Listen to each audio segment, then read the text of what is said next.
शांति। आज 23 जनवरी 1969 की अव्यक्त मुरली है। मीठे मीठे शिव बाबा ने अव्यक्त ब्रह्मा बाबा को हम बच्चों से मिलने के लिए साकार वतन में भेजा। बाबा ने कहा, आज मैं आप सभी बच्चों से अव्यक्त रूप में मिलने आया हूँ। जो मेरे बच्चे अव्यक्त रूप में स्थित होंगे वही इसको समझ सकेंगे। आप सभी बच्चे अव्यक्त रूप में स्थित हो किसको देख रहे हो? अगर व्यक्त में देखेंगे तो बाप को देख नहीं सकेंगे। आज अव्यक्त वतन से मुलाकात करने आया हूं।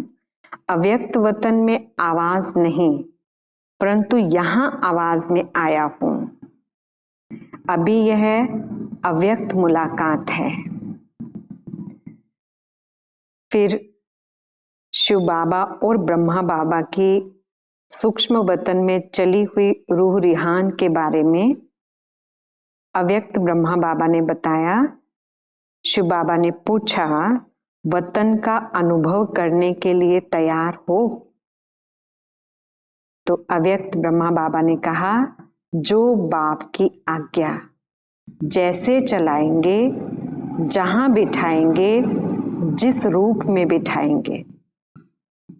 जो बाबा ने कराया वह ड्रामा की भावी कहेंगे। व्यक्त रूप में नहीं तो अव्यक्त रूप से मुलाकात कर ही रहे हैं।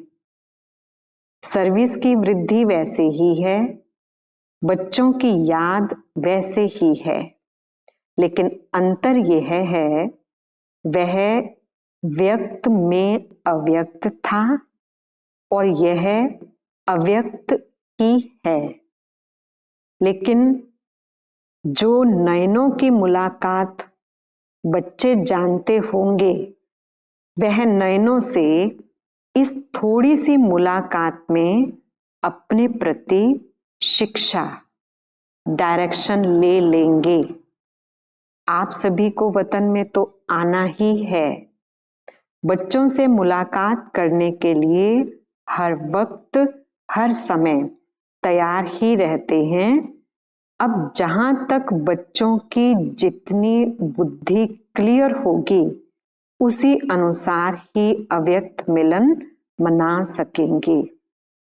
ये बाबा ने बच्चों को अव्यक्त स्थिति में स्थित हो अव्यक्त बाबा से मिलने की विधि सुनाई। फिर मनमोहिनी दीदी जी से बात करते हुए बाबा ने कहा, जैसे साथ थे वैसे ही हैं, अलग नहीं।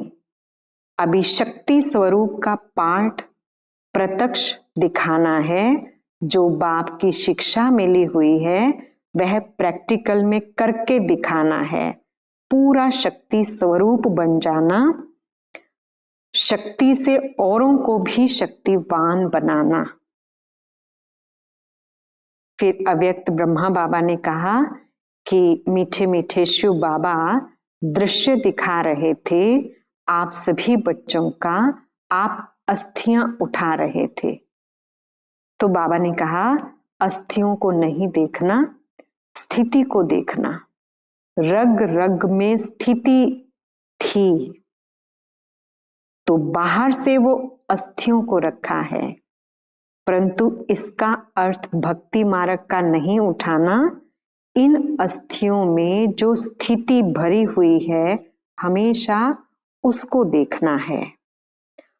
बाप और बच्चों का स्नेह तो सदा है ही है, 21 जन्म तक रहेगा।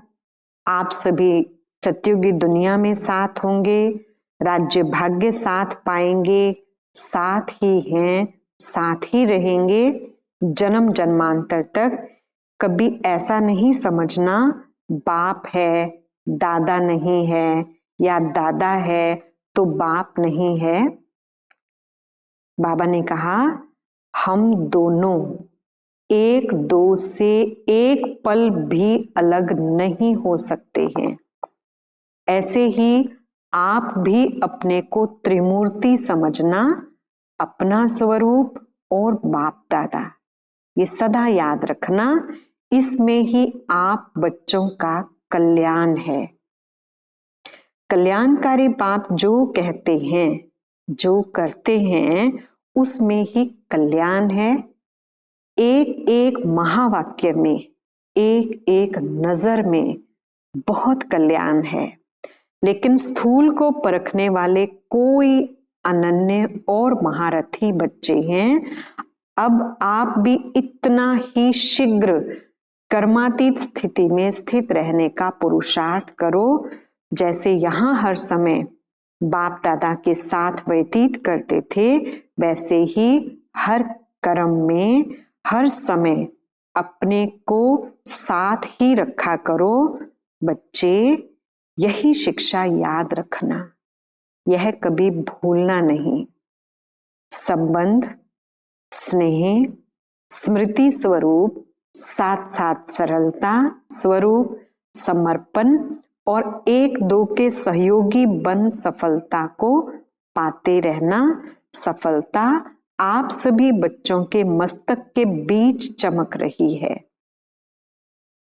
सूक्ष्म वतन में बाबा सभी बच्चों की दिनचर्या और चार्ट व्यक्त से भी अधिक अव्यक्त वतन में स्पष्ट रूप में देखते रहते हैं। और बच्चे जितना अव्यक्त स्थिति में स्थित होंगे, उतना उस अव्यक्त स्थिति से कर्मेंद्रियों द्वारा कर्म ऐसा होगा जैसे श्रीमत राय दे रही है, ऐसा अनुभव बच्चे पाएंगे।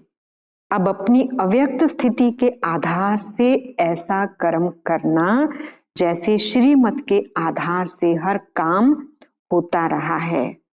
तो जिस चीज से बाप का स्नेह है, उससे उतना स्नेह रखना ही अपने को सौभाग्यशाली बनाना है।